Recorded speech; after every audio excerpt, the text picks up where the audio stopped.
Muy buenos días, soy Marcela Vélez y desde Londres comento con ustedes las noticias que deben saber para comenzar el día. Bienvenidos a Primer Click de Diario Financiero. Muy buenos días, es viernes 21 de febrero. Bienvenidos a Primer Click. Walmart alimenta la incertidumbre. Las acciones chinas continúan con su rally. Milei se sacude del escándalo y en nuestro especial semanal hablamos de las meme coins. Bienvenidos, puede ser el cansancio, puede ser la incertidumbre. Lo cierto es que cuando arrancamos la última sesión de la semana, vemos que dominan las dudas, tenemos una sesión mixta, vemos el S&P 500 ampliar su caída, aunque los futuros de este índice han recortado las pérdidas en los últimos minutos. Podríamos ver un cambio de tendencia más adelante. El Nasdaq logró revertirlo, opera plano, pero con cierta tendencia al alza. Pero vemos también que las acciones europeas que han marcado nivel récord esta semana vacilaron también en la apertura, fueron golpeadas por lecturas de índices PMI de servicios, sobre todo en Francia. En ese país, la actividad de servicios tuvo una fuerte caída en febrero y con ello arrastró el índice general de la eurozona. Tenemos una sesión mixta en Europa, pero el Stoxx 600 logra salvar un alza de 0,26%. Otro activo que ha estado en niveles récord esta semana y que esta mañana marca una caída es el oro, que retrocede 0,54%, se mantiene en torno a los 2.940 por onza y podría reflejar cierta moderación en los temores del mercado en torno a esa política tarifaria que amenaza Donald Trump. Es el discurso que ha dominado en los últimos días, esta idea de que los aranceles que se impondrán finalmente son menores a los amenazados. Y esto se está reflejando también en un ajuste en las expectativas de inflación y a su vez esto en el dólar. La divisa estadounidense tiene esta mañana sí un repunte. Vemos que el índice sube 0,22%, pero en las últimas 3 semanas ha marcado caídas consecutivas. ¿Cuáles son las cifras que podrían dar más dirección hacia adelante a los índices?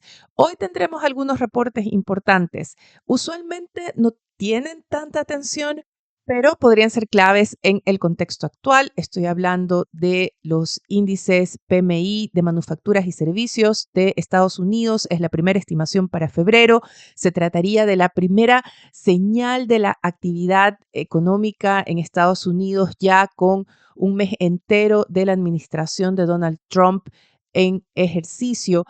El mercado buscará señales del impacto de las primeras medidas, sobre todo verbales, que ha tomado Trump desde que regresó a la Casa Blanca.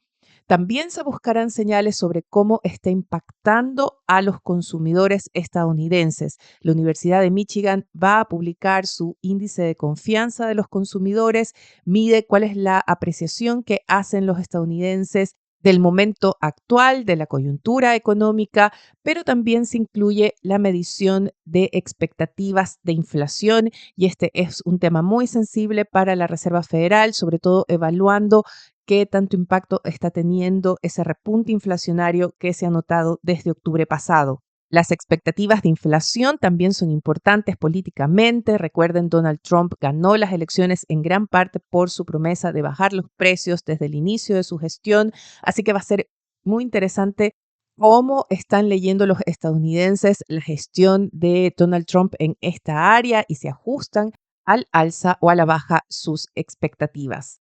La salud del consumidor estadounidense, que hasta hace poco no se ponía en duda, de repente se convierte en centro de atención porque Walmart, tras la publicación de sus resultados de ayer, puso esa nota de incertidumbre preguntándose si el comportamiento de los consumidores sería igual, dado sobre todo también la incertidumbre sobre las condiciones, es decir, el impacto que pueda tener en el aumento de los costos, eventuales alzas de aranceles.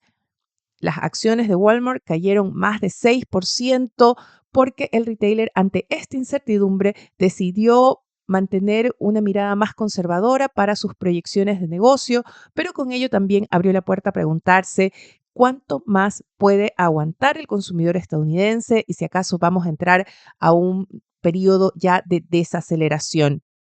Pero salgamos de Estados Unidos y de Europa y vayamos a Asia, donde el escenario y el ánimo en los mercados es muy distinto. Mientras vemos una sesión mixta en Europa, vemos un comportamiento mixto de los índices de Wall Street, en Asia tuvimos una sesión al alza.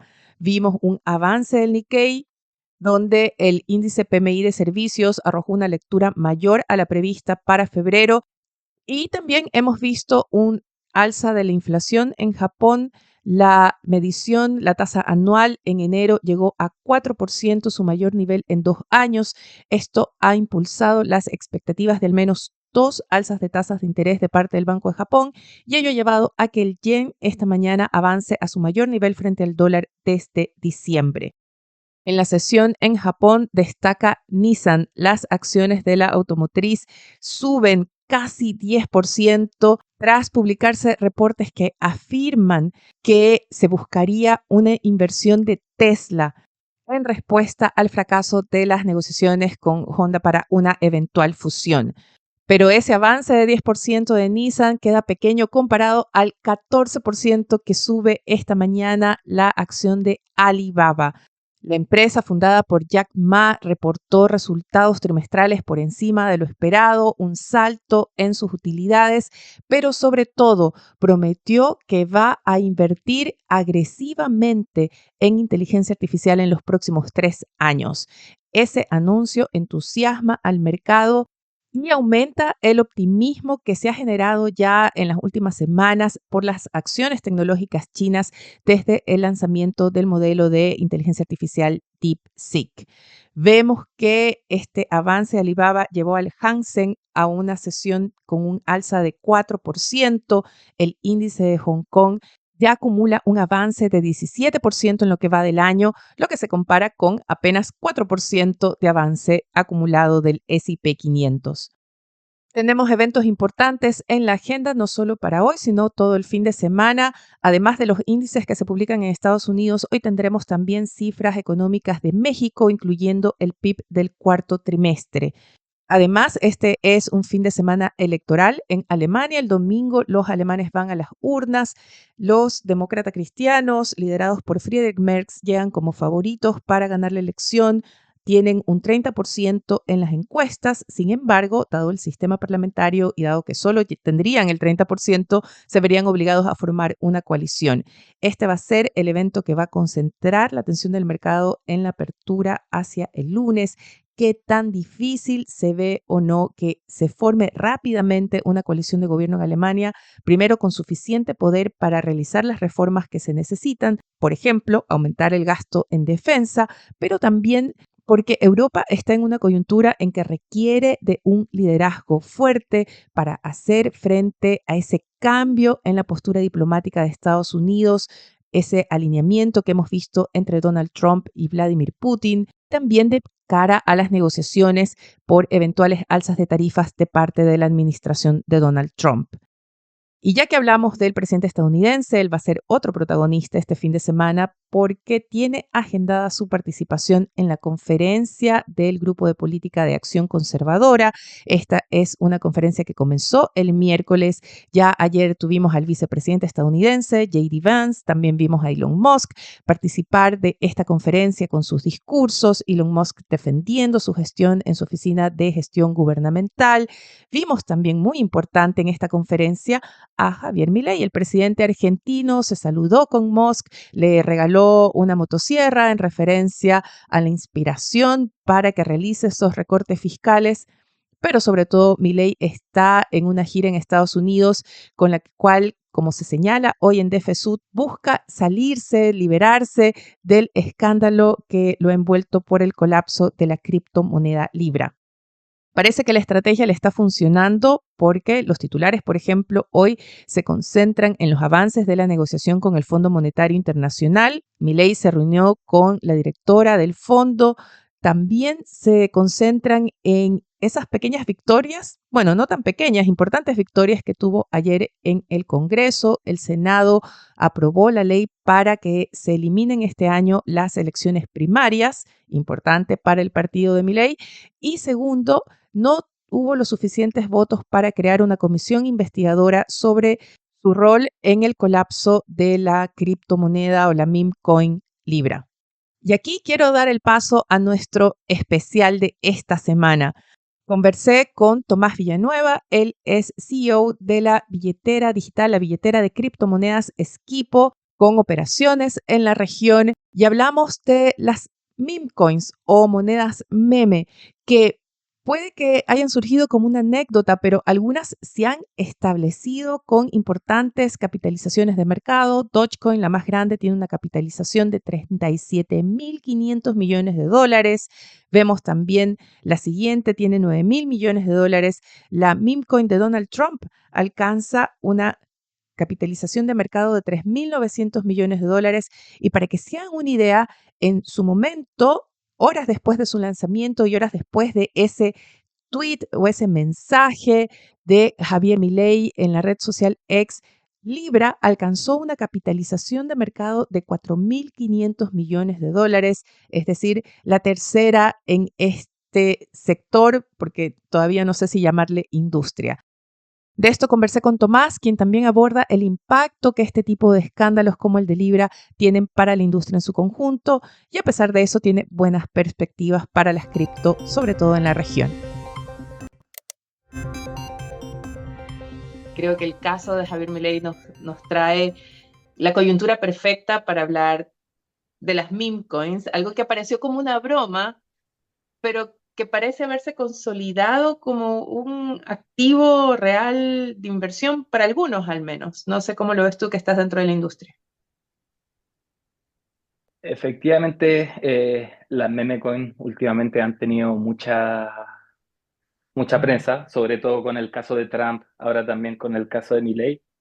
Y si bien tú me preguntas si la gente lo ve como una inversión, yo creo que la gente lo ha ocupado como un instrumento especulativo, donde ha tratado de buscar tener ganancias en un corto tiempo a costa de invertir en estos activos totalmente especulativos. Por ejemplo, como en el del caso de Milei, que fue este token que se lanzó y al ocupar sus métodos de difusión agarró un revuelo gigante, llegó a una capitalización de casi 4.000 millones de dólares, pero no creo que hoy en día la gente lo esté viendo como una inversión a largo plazo, simplemente como algo más especulativo, en donde pueden transar esto con la expectativa o la ilusión de poder hacer una pasada rápida. Pero no es ese acaso el espíritu de todos este tipo de, tú usaste la palabra proyecto y se usa mucho la palabra proyecto para hablar de Ujú. las meme coins. ¿No es ese el espíritu que está detrás de cada una de ellas, especular? Sí, mira, las meme coins parten de una broma o algo que se viraliza en internet y en torno a eso se genera una comunidad que crea su propia moneda y estas comunidades la mantienen. Como por ejemplo el caso de Dogecoin, que es la que tiene mayor capitalización de mercado, que en su minuto se hizo muy famosa porque Elon Musk tuitea mucho al respecto. Y es gente que, claro, soportaba esta moneda, lo veía como una broma, pero y también tenía un foco especulativo, pero tiene ciertas diferencias dentro de las meme coins, algunas con otras. Por ejemplo, en el caso de Doge, la generación y distribución inicial de esos tokens fueron de una forma más equitativa. En el caso de Trump, por ejemplo, si bien también fue un lanzamiento de un token que se apalancó con la imagen de Trump para que este subiera mucho, la gente que invirtió en ese proyecto en un inicio o los creadores de ese token tienen un periodo de vesting, un periodo donde estas monedas se bloquean por un periodo determinado, por ejemplo, 6 meses, un año, en los que ellos no pueden tocar esos activos, no pueden venderlos, por ejemplo. Entonces, por lo menos hay un espíritu de mantener este proyecto en el tiempo, o que por lo menos no sea tan centralizado que un par de individuos tengan toda la capitalización de mercado o la mayoría de los tokens. En el caso de Libra en particular, no existía ni siquiera ese periodo de vesting. Entonces, ¿qué pasa? Que el 87% de los tokens está en la mano de unas cuantas personas nomás que al lanzar este token se apalancan de la imagen de Javier Milei, que claro, es un referente mundial hoy en día, y con esto inflan el precio y una vez que ya hay mucha gente dentro de todo esto, tienen completa libertad para vender todos esos tokens, botando el precio casi que a cero y dejando a toda la gente que compró, ya sea especulando o creyendo en el proyecto, votado. ¿Dirías que esa es la principal diferencia entre Libra y, por ejemplo, meme coins que están más establecidas como Dogecoin, que es la más grande? La segunda, entiendo que es Shiba Inu. Sí, mira, yo creo que las meme coin realmente en su origen parten como una broma, tal como dice su palabra, un meme o algo que se viraliza y se genera una comunidad a través de esto. La gente de esa comunidad la empieza a respaldar, eso le da su capitalización de mercado y, y yo creo que partieron con esa intención. Después, con el tiempo, cada vez han ido apareciendo más meme coin. Incluso han aparecido plataformas como PanFan, entre otras, que ya le dieron la libertad para que cualquier persona pueda llegar a crear una meme coin. Y creo que ahí ya han empezado a llegar, si bien esto parte en un origen de concepto de comunidad, con el tiempo llegan malos actores o gente que se está apalancando de su imagen para crear un token o de sus seguidores, lo difunde en sus redes, crea este sistema de rag and pull, que es que inflar el precio y para luego venderlo. Y claro, esa es la principal diferencia cuando el origen, porque la meme coin en sí no tiene ni una utilidad, es simplemente un concepto de un meme tal cual. Eh, si es que el objetivo era siempre crear esto para venderlo y hacer que gente pierda plata, esa es la principal diferencia. ¿Crees que inicialmente comenzó como una broma? Yo Ujú, recuerdo ya, todavía sí, cuando recién sí. salió Dogecoin, pero que en el camino muchos se han dado cuenta que es una forma relativamente de bajo costo de hacer dinero. Sí, como te decía antes, yo creo que efectivamente parte como una broma. Estas monedas, al no tener mucho sustento, son altamente volátiles y eso hizo que mucha gente ganara mucha plata, mucha gente que perdiera mucha plata y como, claro, a uno le llega la persona que hizo millones con esto y multiplicó por mucho su capital, pero también los 99 que perdieron todo, no te lo comentan también, pero es, si bien uno puede ganar dinero, es algo netamente especulativo. Y sobre todo con estos casos que se han dado últimamente, también es especulativo e incluso hay, por ejemplo, en el caso de Libra o en el caso de otras monedas que se han visto, incluso hay gente que son insiders, que tiene información privilegiada, entonces tampoco es que sea 100% honesto esto y que algunos perdieron y otros ganaron, sino que unos tenían todas las de ganar y otros tenían todas las de perder. Entonces está siendo un esquema totalmente injusto para las personas que entran tarde a estos proyectos. Pero eso me llama la atención porque es un mercado, como tú dices, efectivamente donde hay un desbalance de información brutal. Y cuando fue el lanzamiento de la meme coin de Trump, Official Trump, yo me metí a leer el contrato y era en verdad casi que un cheque blanco para la empresa que estaba detrás, que lanzaba esta moneda, se deslindaban de cualquier responsabilidad. Incluso decían que esto era solamente como para mostrar apoyo a Trump, pero que no había una forma de inversión. Pero la gran cantidad de estas meme coins están en manos de una empresa ligada a Trump y tiene 3.500 millones de dólares de capitalización de mercado, o sea, y el 80% creo que está en manos de una empresa de Trump, o sea que hay un fin más allá que mostrar apoyo, o sea, ahí hay un fin de lucro. Y la gente, sin embargo, participa de estos contratos en blanco. Sí, estoy totalmente de acuerdo con lo que tú dices y por eso me gusta hacer esta distinción con Dodge, por ejemplo, que es un meme que fue creciendo orgánicamente y que se fueron generando los tokens con la gente que lo iba minando y la distribución es más o menos pareja, a este caso de Trump que efectivamente, como tú dices, es un cheque en blanco, la gente tiende a especular en esto, pero efectivamente no tienen ni un sustento más allá de, yo creo que la capitalización social de Trump a través de esta moneda. Pero si esto es una inversión que tiene sentido o de que en un futuro se va a transformar en que tenga alguna utilidad, no me queda claro y no creo que lo tenga. Mm. ¿Y qué impacto tienen este tipo de activos o tokens para las criptomonedas en general? ¿No crees que hay, cuando se producen casos como el de Libra, afecta a la industria en términos de su imagen, su credibilidad? ¿O crees que se han logrado desacoplar de esta parte especulativa?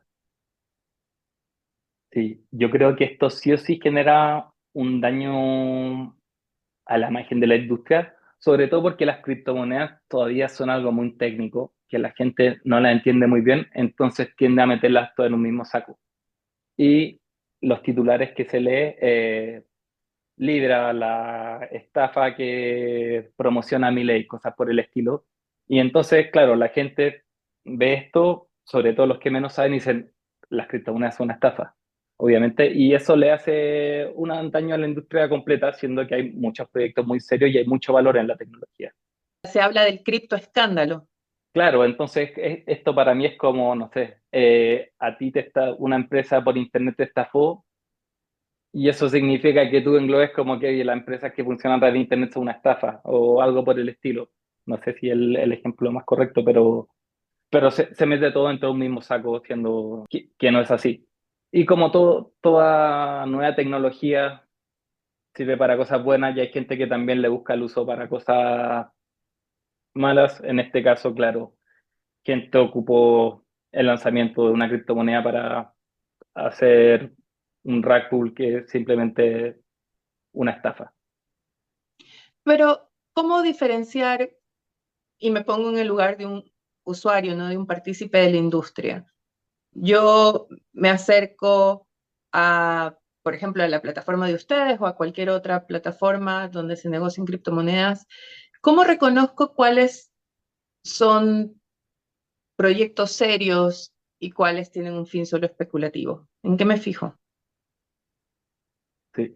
Mira, yo creo que esto es independiente de las criptomonedas, sino en cualquier inversión en general, creo que hay que hacer un research y una investigación de en qué uno está invirtiendo, en qué gente hay detrás de un proyecto y en qué fijarse. Mira, sobre todo yo creo que si es que alguien, sobre todo en la industria de las criptos, que es una industria sumamente volátil, sumamente cambiante, salen nuevos proyectos, mueren nuevos proyectos.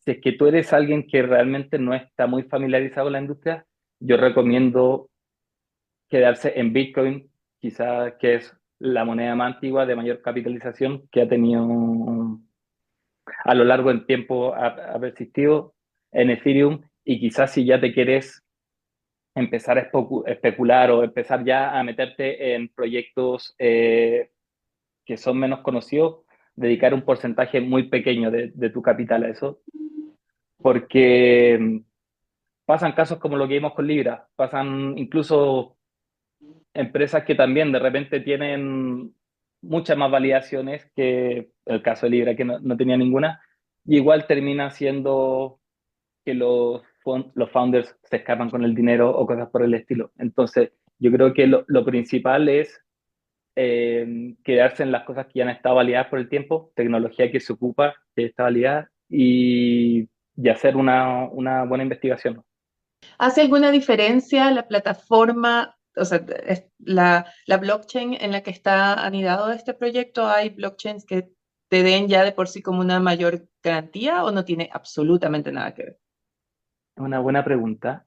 Hay blockchains que son más seguras que otras.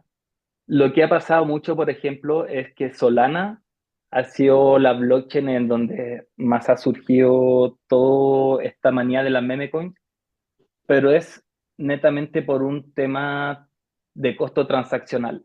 Por ejemplo, Ethereum, hacer una transferencia es caro.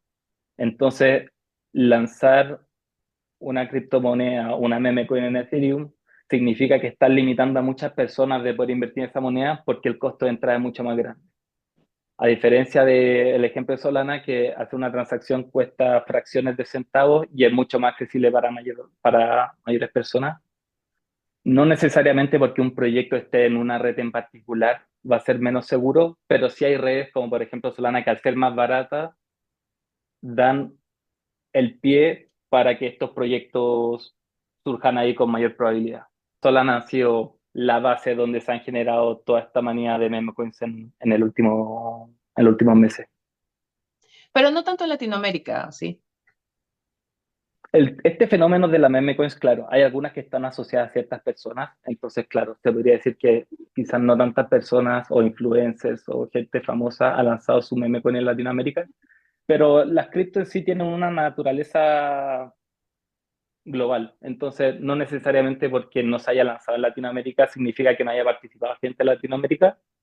Y pensando ya, no en las meme coins, pero en la industria en general, en las criptomonedas en general, ¿cómo evalúas tú el momento que están viviendo las criptomonedas en la región? No sé en qué países ustedes funcionan, pero ¿cómo evalúas la demanda y cómo ves el resto del año, pensando ya 2025 en general? Primero, ¿cómo está la región? La región Latinoamérica tiene una tasa de adopción de las criptos súper grande, principalmente porque existe mucha migración y las criptos hoy en día se ocupan mucho para transferir valor de un país a otro como una alternativa al sistema SWIFT bancario tradicional. Por otro lado, también las criptos han sido una especie de refugio de valor para estos países donde su moneda se le está devaluando día a día, o también incluso ha sido una forma de dolarizar, principalmente criptomonedas estables. Existen criptos que están pegadas al dólar, que no tienen la volatilidad, pero sí las características que tienen las criptomonedas. ¿Y cómo vemos nosotros como equipo este año que viene? Creemos que se viene un año muy atractivo por delante. El comportamiento de las criptos, principalmente Bitcoin, que es el que marca la pauta de casi todo el mercado, es bastante cíclico. Eh, lo que ha pasado en los últimos años, que en el año posterior al halving se ha visto un incremento se ve un incremento considerable tanto de Bitcoin como de las otras criptomonedas y esperamos que este año sea así también. Todo esto también está sujeto igual a condiciones macroeconómicas y Bitcoin y las cripto en general, al ser un activo de alto riesgo, también es muy sensible a lo que suceda con la política monetaria. Entonces creemos que con si una disminución de tasas y un ambiente macroeconómico propicio puede dar un muy buen año para las criptomonedas. Como siempre, espero que les haya parecido interesante nuestra conversación. Si tienen algún tema que quieran que abordemos en este espacio, pueden escribirme a mi correo electrónico mveles@df.cl o también a mis redes sociales donde me encuentran como Marcela Vélez. No olviden dejarnos su calificación, su comentario en cualquiera sea la plataforma que estén escuchando este podcast. Eso nos va a ayudar a crecer. No olviden también seguir actualizados de las noticias del día y más visitando nuestro sitio web de f.cl y de fsud.com con las noticias de negocios de Latinoamérica. Les deseo que tengan un muy buen fin de semana. Nosotros nos reencontramos el lunes.